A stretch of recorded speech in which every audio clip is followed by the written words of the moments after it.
હા જો પાછી દોરીઓ ફસાઈ છે, એક અલગ જગ્યા છે, ત્યાંથી દોરીઓ ખેંચું છું.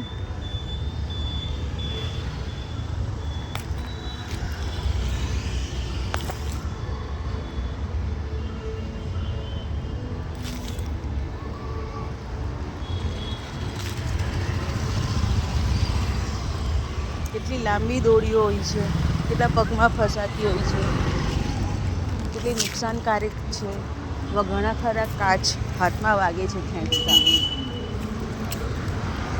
એ કોઈ ધ્યાન પણ નથી આપતું. ગાડી ચલાવતા, સાયકલ ચલાવતા કોઈ ધ્યાન નથી આપતું કે એ દોરીથી શું થઈ રહ્યું છે, દોરી લટકી રહી છે કે નથી લટકતી. અરે બાપ, જરાક પણ ધ્યાન નથી આપતા. એક આગ બંધ કરીને ગાડીઓ ચલાવે છે, સાયકલ ચલાવે છે, જોતા બી નથી.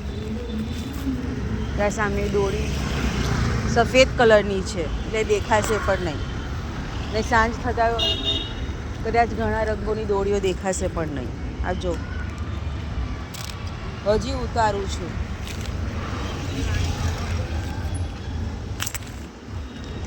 અમે રોજ કૂતરાને જમાડીએ છીએ, ગાયોને બી ખવડાવીએ છીએ, પણ ઉત્તરાયણમાં આ એક અલગ સેવા થઈ જાય છે.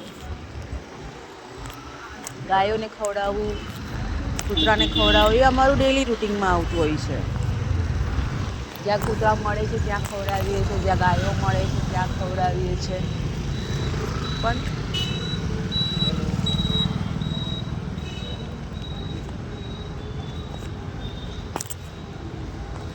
અરે બાપ, ઉપર તો હજી કેટલા પતંગો લટકેલા છે, ત્યારે નીચે ઉતરશે, તૂટેલા છે.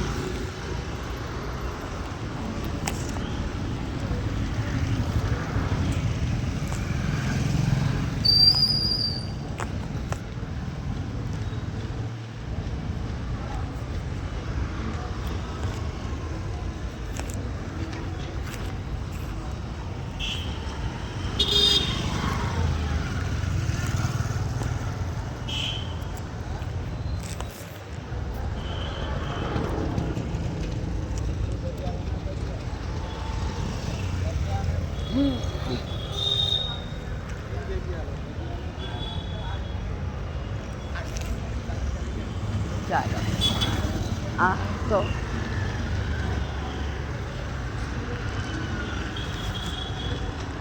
ઉતરી ગયો, આટલો ગુચ્છો થયો છે, જોઈ લો. આટલો ગુચ્છો થયો છે.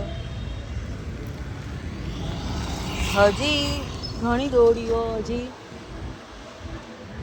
ફસાયેલી હશે, ધીરે ધીરે ખુલશે, નીચે ઉતરશે, એ અદૃશ્ય હશે, કોઈને દેખાશે પણ નહીં.